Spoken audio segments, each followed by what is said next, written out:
बोलो गुरुदेव भगवान की जय। प्यारे कृष्ण कन्हैया लाल की जय। श्री लिंग महापुराण पूर्व भाग चल रहा है और आज है 36वां अध्याय।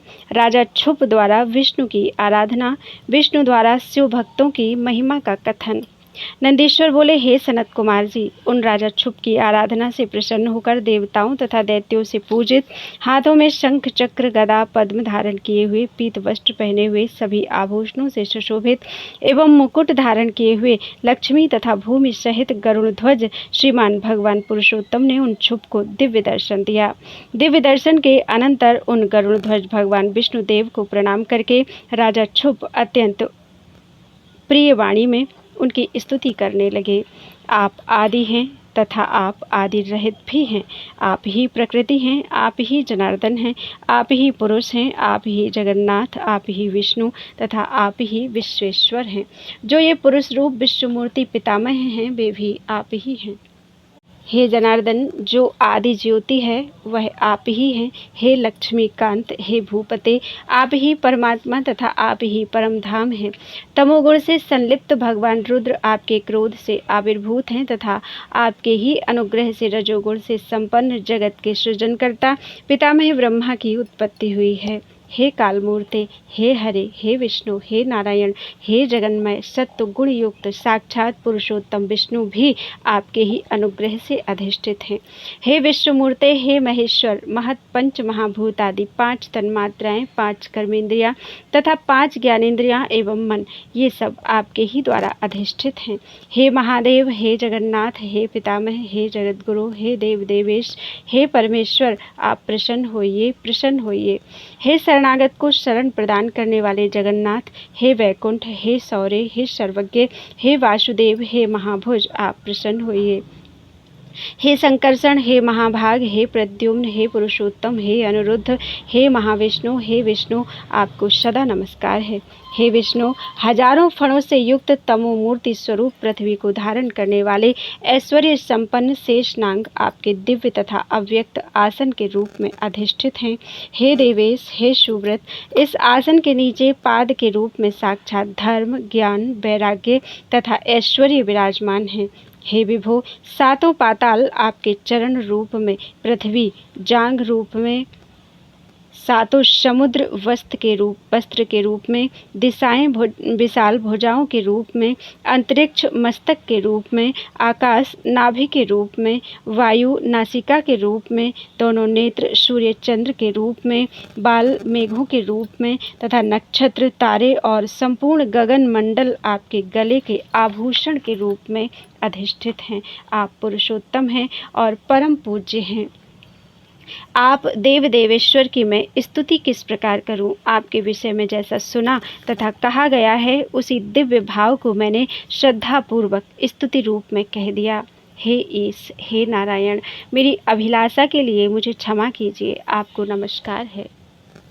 नंदीश्वर बोले, जो मनुष्य क्षुप के द्वारा की गई सर्व पापनाशनी इस विष्णु स्तुति को भक्ति पूर्वक पढ़ता है या सुनता है अथवा ब्राह्मणों को सुनाता है, वह विष्णु लोक को प्राप्त होता है।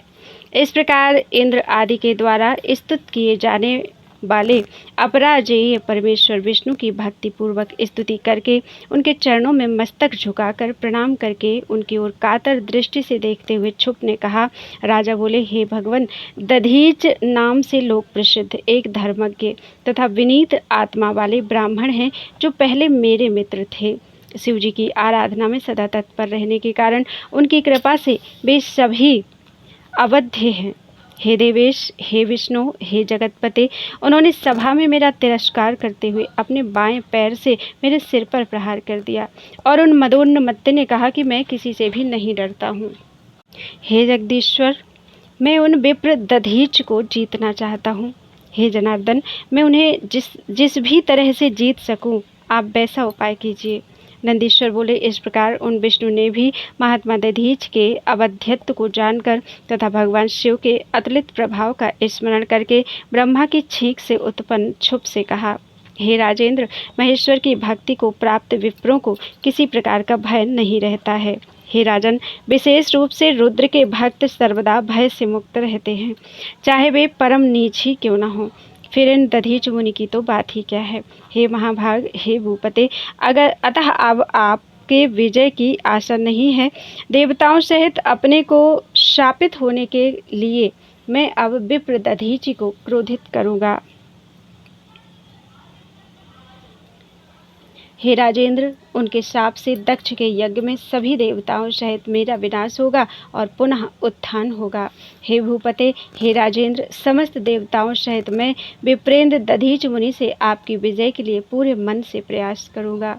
नंदीश्वर बोले, भगवान विष्णु का यह वचन सुनकर छुप ने उनसे कहा, आप वैसा ही कीजिए। इधर भक्त वत्सल भगवान विष्णु ब्राह्मण का रूप धारण कर दधीचि मुनि के आश्रम पर पहुंचे। जगत गुरु विष्णु ने ब्रह्मर्षि दधीचि को प्रणाम कर उनसे कहा। श्री भगवान बोले, हे शिवाराधन में तत्पर निर्विकार ब्रह्मर्षि दधीचि, मैं आपसे एक वर की याचना करता हूँ, आप मुझे वह वर देने की कृपा कीजिए। देवदेव विष्णु के इस प्रकार प्रार्थना करने पर दधीचि ने कहा, मैं आपके सभी भावों तथा मनोरथों को समझ गया हूँ, मुझे आपसे भी कोई भय नहीं है। हे जनार्दन, आप यहाँ ब्राह्मण का रूप धारण कर आए हुए हैं। हे देवेश, हे जनार्दन, भगवान शिव की कृपा से मैं भूत भविष्य तथा वर्तमान सब कुछ जानता हूँ। हे सुब्रत, आप यह विप्र रूप छोड़ दीजिए। हे देवेश, हे मधुसूदन, छुप ने अपनी कार्य सिद्धि के लिए आपकी आराधना की है। हे भगवान, हे हरे, आपकी यह भक्त वत्सलता मुझे पूर्ण रूप से विदित है। हे भगवान, हे हरे, आज यहाँ भी आपकी वही भक्त वत्सलता विद्यमान है। हे भगवान, हे वरदाता, हे कमल नयन, यदि आपका ऐसा भक्त वात्सल्य है तो आप सोच समझकर यह बताइए कि मुझ शिव आराधन तत्पर व्यक्ति को आपसे क्या भय हो सकता है। हे जनार्दन, मैं मिथ्या भाषण नहीं करता, इसीलिए इस जगत में देवता, दैत्य तथा ब्राह्मण किसी से भी मैं भयभीत नहीं रहता। नंदी कहते हैं, हे सनत कुमार, दधीच का वह वचन सुनकर उसी क्षण ब्राह्मण रूप छोड़कर विष्णु ने अपना रूप धारण कर लिया और हंसकर दधीच से कहा। श्री भगवान बोले, हे सुब्रत, हे दधीच, क्योंकि आप सर्वज्ञ हैं तथा शिवार्चन में रत रहने वाले हैं, इसलिए आपको सभी स्थानों पर किसी भी प्रकार का भय व्याप्त नहीं कर सकता। हे विप्रवर, आपको नमस्कार है। मेरा आग्रह है कि आप एक बार सभा में छुप से बोल दीजिए कि मैं आपसे डरता हूँ। इस प्रकार विष्णु भगवान का यह विनय तथा प्रीति युक्त वचन सुनकर महामुनि दधीच ने देवों में श्रेष्ठ उन विष्णु से कहा, मैं साक्षात पिनाकधारी सर्वज्ञ सर्व देवदेव महादेव शिव के अनुग्रह से किसी से भी नहीं डरता। तत्पश्चात उन मुनि दधीचि का वचन सुनकर भगवान विष्णु क्रोधित हो उठे और उन्होंने मुनिश्रेष्ठ दधीचि को दग्ध करने की इच्छा से अपना चक्र उठाया। छुप के सामने ही मुनि दधीचि के प्रभाव से विष्णु का सुदर्शन चक्र कुंठित हो गया। कुंठित अग्रभाग वाले सुदर्शन चक्र को देखकर वे दधीच मुस्कुराकर सत असत के अवभाषक चक्रधारी विष्णु से कहने लगे, हे भगवान, हे विष्णु, पूर्व काल में आपको भी अत्यंत प्रयत्न पूर्वक शिव कृपा से ही यह अति भयावह सुदर्शन नामक शुभ चक्र प्राप्त हुआ है, अतः यह चक्र मुझ शिव भक्त को नहीं मार सकता। अब आप ब्रह्मास्त्र आदि अन्य अस्त्रों से मुझे मारने का प्रयास कीजिए। नंदीश्वर बोले, हे सनत कुमार, दधीच का वह वचन सुनकर तथा अपने अस्त्र को निस्तेज देखकर विष्णु जी ने समस्त प्रकार के अस्त्र उत्पन्न किए और वे चारों ओर से उनके ऊपर प्रहार करने लगे। महान बलशाली शाश्वत देवता लोग भी उस एकमात्र ब्राह्मण से युद्ध करने में प्रवृत्त उन विष्णु की सहायता करने में तत्पर हो गए। तब वज्र तुल्य हड्डियों वाले इंद्रियजित दधीच ने एक मुट्ठी कुश लेकर भगवान शिव का स्मरण करते हुए सभी देवताओं के ऊपर फेंक दिया। वह कुश कालाग्नि के तेज के समान दिव्य त्रिशूल बन गया। उस समय दूसरी प्रलयाग्नि के तुल्य प्रतीत होने वाले दधीच ने सभी देवताओं को भस्म कर देने का निश्चय कर लिया। हे मुनि, इंद्र तथा विष्णु आदि देवताओं ने जो जो अस्त्र दधीच के ऊपर छोड़े थे वे सब उस त्रिशूल को प्रणाम करने लगे। हे दुश्रेष्ठ, यह देखकर सभी देवता पराक्रम शून्य हो गए तथा व्याकुल होकर पलायन करने लगे। तब पुरुषोत्तम भगवान विष्णु ने अपने शरीर से अपने ही तुल्य करोड़ों दिव्य गण उत्पन्न किए। मुनिवर दधीच ने क्षण भर में उन सभी को भस्मसात कर दिया। तदनंतर दधीच को विस्मित करने के निमित्त भगवान विष्णु ने विश्व रूप धारण किया।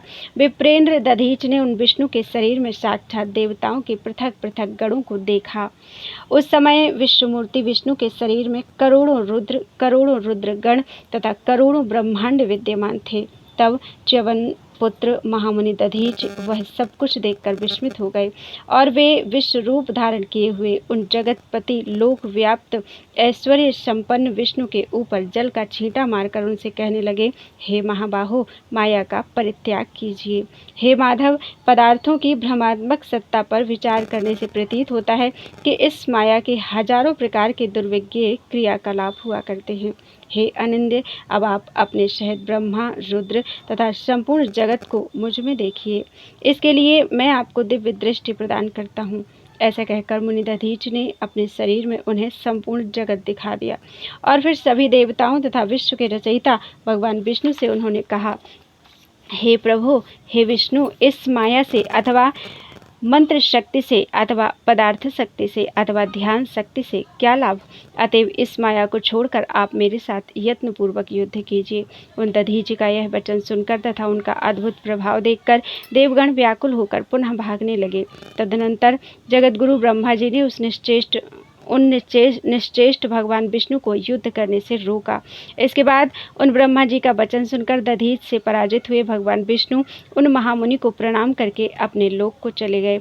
इधर अत्यंत दुखित तथा व्याकुल चित्त राजा क्षुप मुनीश्वर दधीच की विधिवत पूजा करके उन्हें बार बार प्रणाम करते हुए उनसे प्रार्थना करने लगे, हे दधीच, हे देव, मेरे द्वारा अज्ञानवश किए गए अपराध को आप क्षमा करें। हे सखे, आप सदृश रुद्र भक्त का विष्णु तथा अन्य देवता भला क्या कर सकते हैं।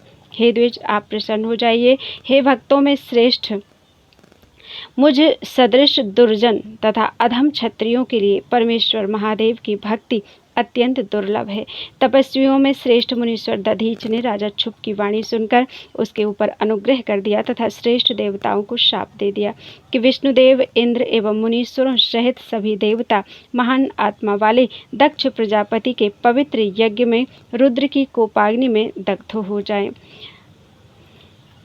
इस प्रकार देवताओं को शाप देकर द्विश्रेष्ठ दधीचि ने क्षुप की ओर देखते हुए कहा, हे राजेंद्र, ब्राह्मण सभी देवताओं, राजाओं तथा विविध गणों के पूज्य हैं। अतः हे नृपश्रेष्ठ, ब्राह्मण ही सबसे अधिक बलशाली एवं परम ऐश्वर्य से संपन्न होते हैं।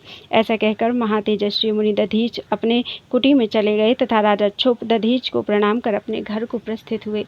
वह युद्ध स्थल एक तीर्थ बन गया जो स्थानेश्वर नाम से जाना जाता है। स्थानेश्वर तीर्थ का सेवन करने से मनुष्य शिव सायुज्य प्राप्त कर लेता है।